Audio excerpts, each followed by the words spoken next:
Yeah, browser watch. So Firefox, we've had a couple of releases, honestly. So what 120 now has the copy link without tracking feature. So when you right click on something and you copy a link, in theory, it should remove all of the super janky tracking stuff that ties that link to you. Yeah, that's gross, by the way. I hated it. Gross. And it saves, from manually or adding an extension from manually editing the links that you copy and paste.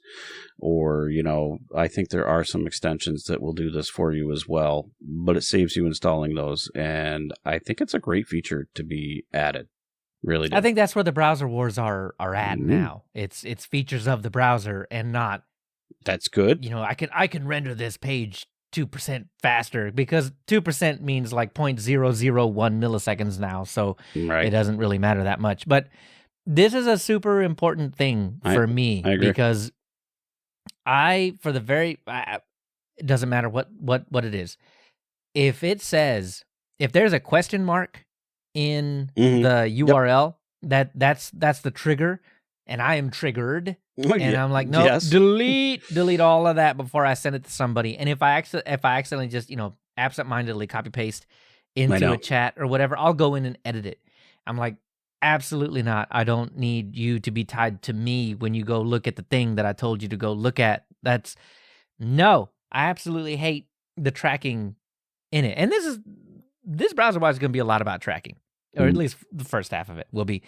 Indeed. I hate it.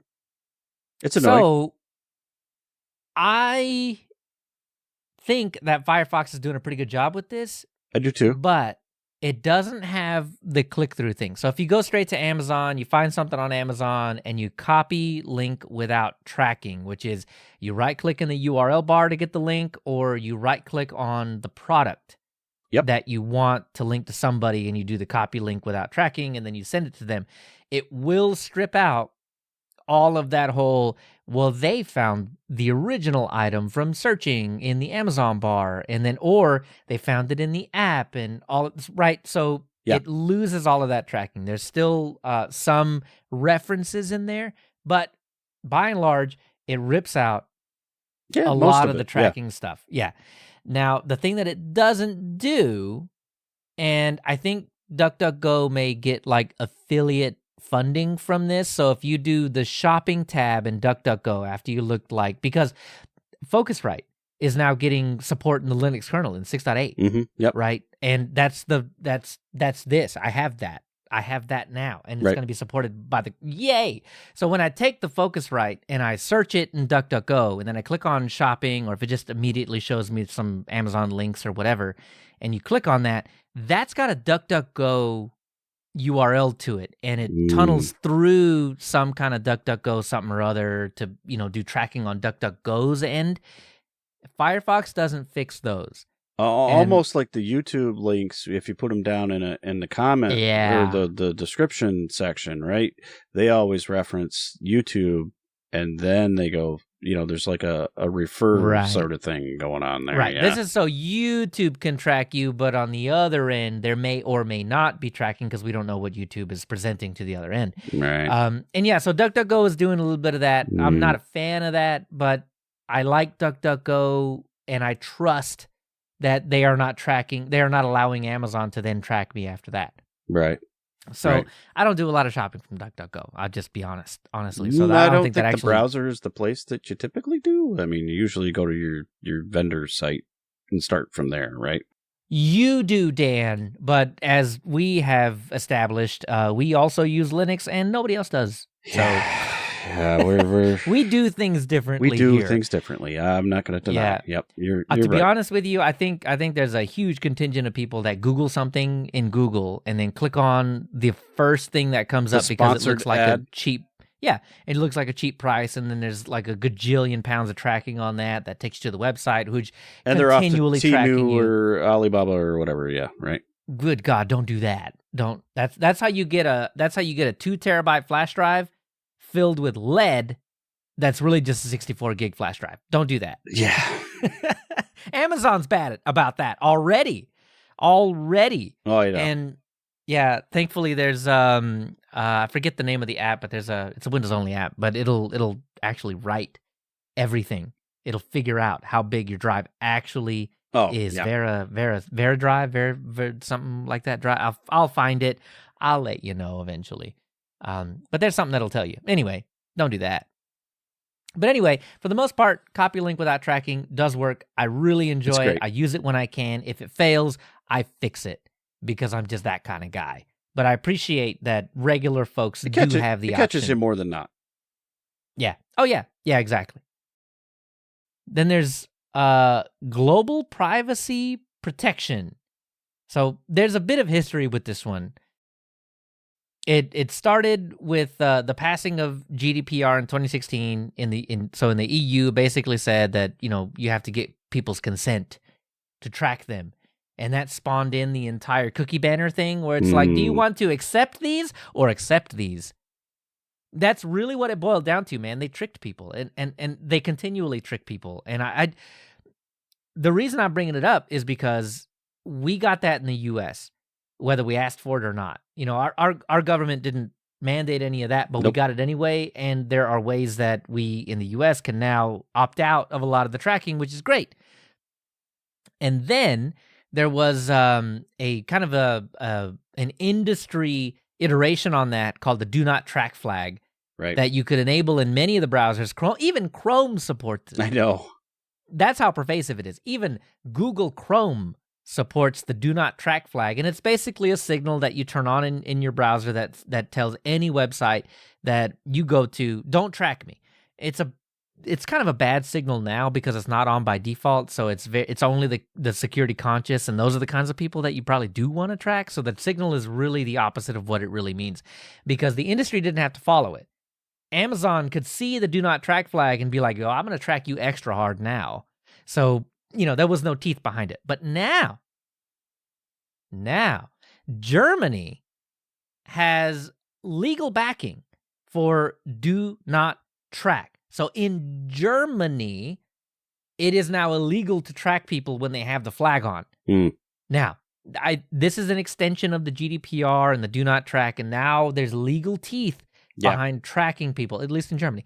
Tracking people. Yeah, internet's global, so. That's why we got the benefit/horror of the GDPR cookie banners, right? Like, I'd see what they were trying to do, and it was good in spirit, but it really served to annoy absolutely everybody, and then you just open the door to tracking everybody all the time because nobody cared about it and just hit accept, right? And I think this is absolutely fantastic, but it's not there yet. Firefox supports it. Right. That's really what that's what this is really all about. The new feature in Firefox 120, I know this is 121, but in 120, Firefox now supports in private mode in Germany.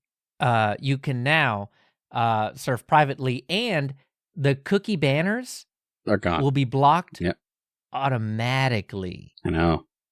Yeah. So if you have DNT on, Do Not Track, and you're in a private mode, in Germany, you won't even see the banners. Which is beautiful. I mean, I know there's extensions and stuff that you can install to kind of mitigate some of that.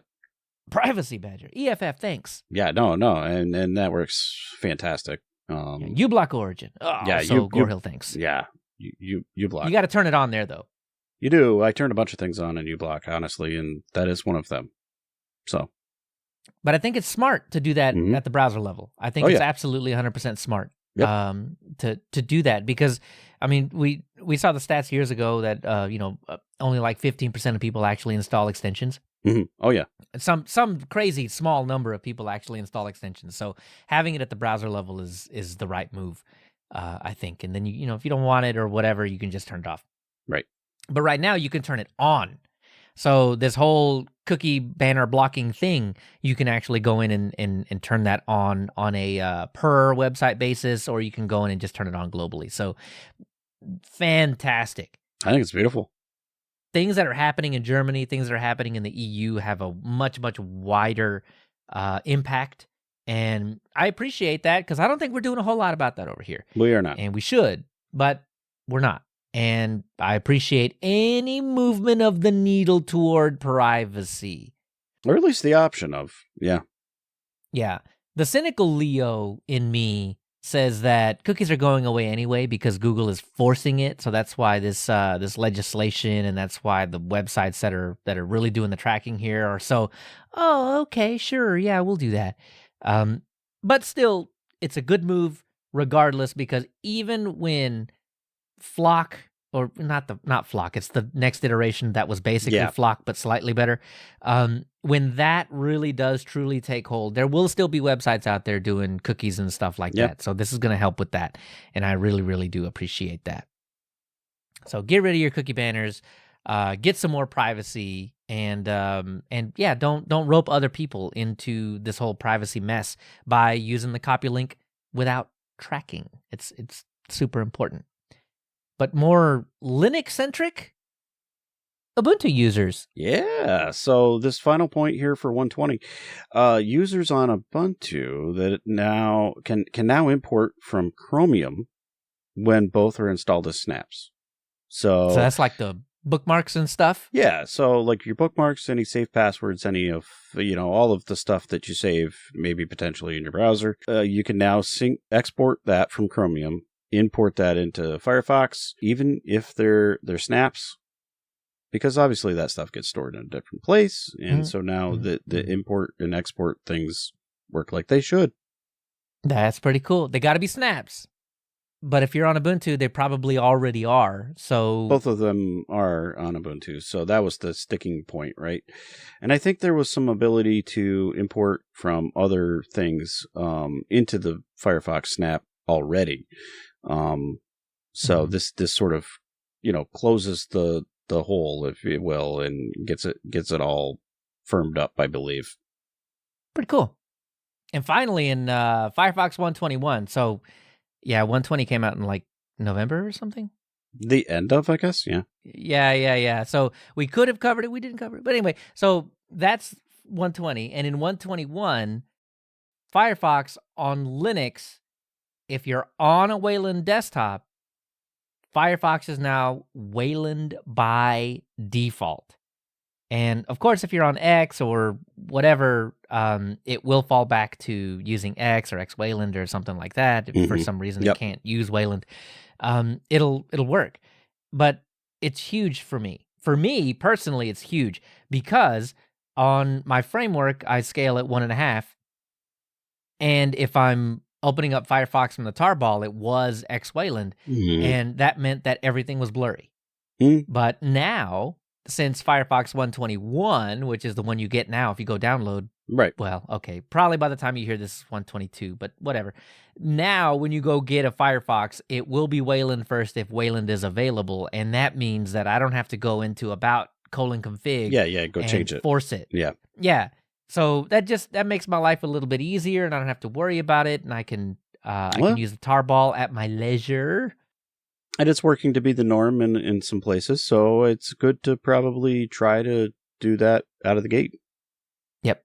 And I think Ubuntu had a lot to do with this because the snap has been Wayland first for a long time. Yeah, it has. So for months at least, if not longer. Quite a little while. Yep. Because you open up Firefox on a freshly installed Ubuntu on a scaled desktop, and it looks correct. So they've been doing it for quite a long time, and I really, really appreciate that. Yep. Even though I appreciate not using a browser in a containerized format, having a browser that wasn't trash looking out of the box it was needs to really look good nice. too. Yeah. Well, again, that previous conversation about why don't you use Linux? That could be part of it. So yeah. So if it looks good, it looks good. Absolutely. And so one final thing is now you can force underline for all links that you have, and that's an option. Yeah. With my glasses, I can see the screen well, but there's no type of assistive technology to help you to look at links when the text is black and the link is black and there's no underline under the link. You just kind of have to guess. Right. That was a link or something. You're hovering all around the page, trying to find where the links are and stuff. Yeah, no. Yeah, no, that's annoying. Absolutely not. So this is a cool feature in Firefox that allows you to force an underline under all links all the time. Now, it doesn't help, I guess, if all the text is underlined, but the fact that you can do that, the fact that you can highlight a link outside of a sea of text is extremely important to me. So, yep, you better believe I turned that one on before we got into the show here today. Oh, cool. So, and to round out the browser watch, a little Vivaldi news. 6.5 was, introduced, and with that came a new sessions panel. And so this is kind of a cool thing. Basically, sessions are a way for you to store all your open tabs and start over with a clean slate. The cool thing with the sessions basically let you store your state and then save it, and then when you come back, you can start right where you were, and you can even have multiple sessions, and they all show up as you save them. It can do auto save some of your sessions too, so you don't absolutely lose everything necessarily. It saves them like once an hour kind of thing, and so you can try to get back to where you were with all your tabs, and all your whole workspace basically can jump right back into it. I think this is kind of a neat feature to have. It's super important to me because I end up in these weird rabbit holes, and Firefox is okay at handling it. It is. I what I can't stand is when you have so many tabs up at the top that like it no longer has words because they're so scrunched in and it's just icons. At that point, I'm lost. I'll have 3 of the same icon up there, and I'm like, well, which one? And I know that I can click on them all and find them, and the most recent is on the right. But if you've seen some of the history rabbit holes I've gone down, you realize pretty quickly that at the point at which they are opened is not the only indicator of which one I want to go back through them. So when there's no text, I've lost all context, and this is a way for me to save my personal session right into one of the Vivaldi sessions and leave that off over here, and then open up a new session where it's only digging into the weeds of a Wikipedia post or a history or whatever. And it allows me to swap between the two. And I know you can kind of do that with workspaces, but this is I think more my speed. But I guess the other thing is, like, I think Vivaldi's really taking a hard look at some of these things and trying to come up with solutions that fit in a lot of different ways. So like you got the tiled tabs, you got the stacked tabs is another way. You can have your vertical tabs. All of those things are options, right, to help people try to get their organization stuff going. And then this just adds another way that I think, the sessions, you can save your session on top of that and have a couple of those going too. So I think this is a good step in that same direction in functionality and usability and, delivering that first class experience in the way all of your tabs and stuff are managed. Yeah, I don't need workspaces on Firefox. What I need is sessions. This is something that I do need in Firefox because it would really help me kind of gather my thoughts and then put away the things that I don't need at the time, and then just kind of focus. Because I'm one of those kinds of people that I'll get distracted easily. In a history or whatever, I'll just get distracted on something random and then find myself an hour later saying, "Oops." Well, that was a little bit of wasted time, but I learned something. Yeah. That is not relevant at all. Yeah. And by the way, I got to get back to work. So let me relaunch that session that I was doing there. Right. Yeah. So if there's a very like binary way of saying, this is what I'm working on right now, that would help a whole lot. So I'd like to see that in Firefox, but I'm really proud that Vivaldi has it in there. Yep. I think it's cool. Then there's also Vivaldi Sync. That's been a thing for a while, but they've made some improvements here that I think are huge, that were holding people back. Right. Vivaldi Sync only did history, typed history, specifically typed history. If you typed it in, then it would sync. Searching and the actual, www addresses you typed into the address field, that would sync. But now And it's not just that the history, all of the history, all the stuff that you did. Firefox already did this. This is why I loved them for it. Right. Vivaldi now does all your history, syncs all of it.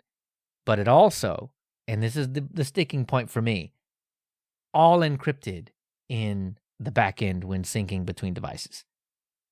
Yeah, and much like one of the, like, I love the way Firefox does its syncing, and so this sounds like identical to the way that that works, and so I can only imagine that people are going to love this too, and that, like, if I'm on my phone, I can actually even see tabs that I have open on my desktop and pull them open on my phone.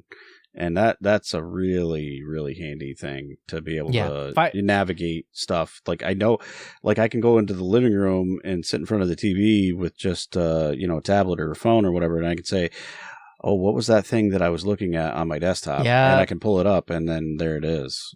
Yeah. That's super important. Firefox has done that for a very, very long time. I think the only real other analog to that is the Apple stuff. Right. Safari will do that for you. But no, I mean, the only open up until Vivaldi here recently, and they're getting better. They're not just not quite one-to-one just yet. But the real open analog was Firefox for the longest time. So this is good to see. Yeah. Yeah, I'm glad to see it. Oh, so this is the thing that kind of gets me. Me and Dan were talking about this prior to the show, because I was talking about how there's no. I like Markdown. I like it a lot, but it's not everything I want all the time. So sometimes when I'm writing, like not just getting facts straight and adding in links for references and stuff like that. When I'm just writing. I'd like a cleaner interface. I'd like a non-monospaced experience. I would kind of like something closer to a Notes app or a document of some kind. But going full document leaves out a lot of dark mode, unless you like physically change your layout.